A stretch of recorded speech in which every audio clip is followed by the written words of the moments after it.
భుజంగరావు గారు, మీ ఒపీనియన్ ఏంటి సార్ ఈ విషయంలో?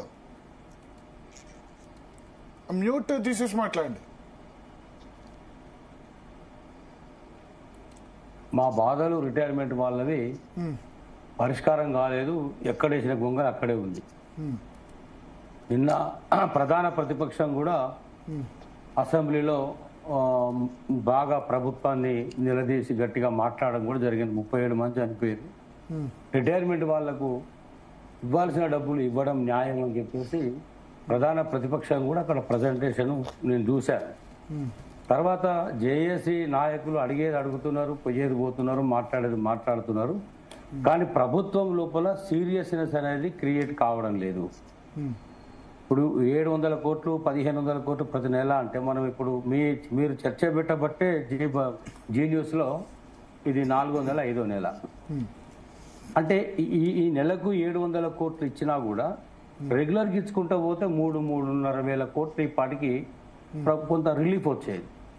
ప్రభుత్వం మాకు చెప్పడం ఏమో డబ్బులు లేవు, కోసిన రూపాయలు లేదని ప్రభుత్వం చెప్తుంది.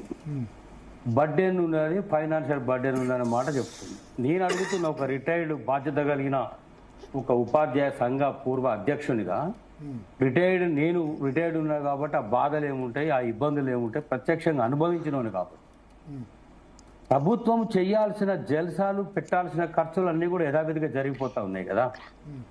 అంటే నిన్నగాక మొన్న మెస్సీతో ఫుట్బాల్ చూసాం, అంతకుముందు గ్లోబల్ సబ్మిట్లో చూసాం, 100 కోట్లు తగిలేశారు కదా.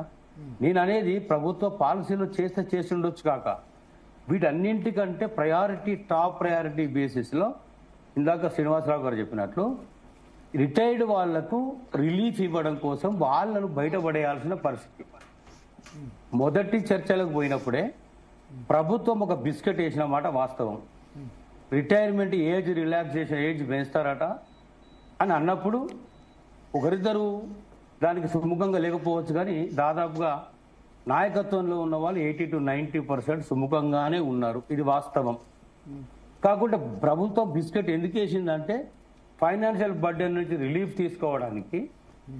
కొంత 1 year 2 years మనం రిలీఫ్ తీసుకుంటే ఆ 2 yearsలో గవర్నమెంట్ ఈ గవర్నమెంట్ వస్తుందా, వేరే గవర్నమెంట్ వస్తుందా, ఏది వస్తుందో అని అనుకున్నా కూడా ఇవాళ భరత్ గారు ఒక్క సీనియర్ టీచర్కి సీనియర్ ఎంప్లాయీకి 1,50,000 నుంచి 1,70,000-1,80,000 రూపాయల జీతం ఉంది. అంటే ఒక సంవత్సరానికి 12 నెలలకు వేసుకున్నా కూడా దాదాపు 18 నుంచి 20 లక్షల రూపాయలు వాళ్ళకి వేతనాలు బత్యాలు ఇవ్వాల్సి వస్తాయి. ఇట్లా 1+1 కాకుండా ఇంకొక 20 పెరుగుతాయి. దీని నుంచి రిలీఫ్ తీసుకోవడం కోసము ఏజ్ ఎక్స్టెన్షన్ అనేటువంటి దుర్మార్గమైన ఆలోచన తప్ప ఇంకొకటి కాదు. బయట క్వాలిఫైడ్ చదువుకున్న పిల్లలు లక్షలాది మంది ఇల్లు వదిలేసి తల్లిదండ్రులకు భారం కాకుండా బయటకు వచ్చి నానా బాధలు పడి నానా ఇబ్బందులు పడి ఉద్యోగం ఎప్పుడు వస్తుంది, మా జీవితం ఎప్పుడు ఖాయమవుతుంది, మా జీవితం ఎప్పుడు సెటిల్ అవుతుందని ఎదురు చూస్తూ ఉన్నారు కదా. ఇవాళ నిరుద్యోగులు నిధులు నీళ్లు నియామకాల పేరుతోనే కదా తెలంగాణ రాష్ట్రం వచ్చింది. ఆ నియామకాలను వెనుకకు నెట్టేసి ఉన్న వాళ్ళకి ఇంకా మీకు పెంచుకుంటా పోతాము అని అంటే ఎంత అన్యాయమైన చర్య. ఎన్టీ రామారావు గవర్నమెంట్లో ఏమైందండి, 58 yearsని 55 years చేశాడు. సంఘాలన్నీ లేచి పెద్ద గొడవ చేసినాయి. ఇప్పుడు అంత చలనము పెంచడం న్యాయం కాదు. 61 చేయడమే దుర్మార్గం. అప్పుడు 58 నుంచి 61 చేయడమే అన్యాయమైనటువంటి పని. 61 నుంచి 62 చేద్దామా, 63 చేద్దామా, పక్క రాష్ట్రంలో మనకంటే ఒక సంవత్సరం ఎక్కువ ఉంది కదా, ఇంకొక 1 year చేద్దామా, 2 years చేద్దామన్న ఆలోచన చాలా సీరియస్ ఈ ప్రభుత్వంలో ఉన్నమాట వాస్తవం.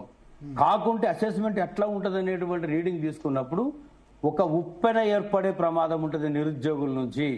ఆ నిరుద్యోగ జీవితాల కోసం వాళ్ళ ఉద్యోగాల కోసం పెంచితే వచ్చేటువంటి విప్లవం వచ్చేటువంటి ఉద్యమంలో మాబోటి సామాజిక బాధ్యత కలిగినటువంటి వాళ్ళు కూడా నిరుద్యోగులకు సహకరిస్తాం, ప్రభుత్వం మీద ఉద్యమం చేసి తీరుతాం, ప్రభుత్వం మెడలోంచి తీరుతాం. ఇది 61 years పెంచడం మీకు చేతనైతే 60 చేయండి, 58 చేయండి. మరి మీరు డబ్బులు ఇవ్వడం కోసం తప్పుకోవడం కోసం ఏజ్ రిలాక్సేషన్ చేయడం ఏంది, ఏజ్ పెంచడం ఏందండి. ఇంకో గవర్నమెంట్ వస్తుంది, వాళ్ళు ఇవ్వాలి మీరు 65 చేస్తా అంటారు. అంటే ఒక ఉద్యోగంలోకి వచ్చినటువంటి వ్యక్తి సత్యదాకా ఉద్యోగం చేస్తాడా, అక్కర్లేదా? మరి ఏంత దుర్మార్గమైన చర్య ఇది. 100% దీనికి పూర్తిగా నేను ఖండిస్తూ. మీరు ఆ సమయంలో 58 నుంచి 61 పెంచడం కరెక్టేనా? ఆ సమయంలో బీఆర్ఎస్ ప్రభుత్వం 100% తప్పు. నేను చెప్పాను ఇందాక 100% తప్పు. నమస్కారం. నేను మీ ప్రశ్న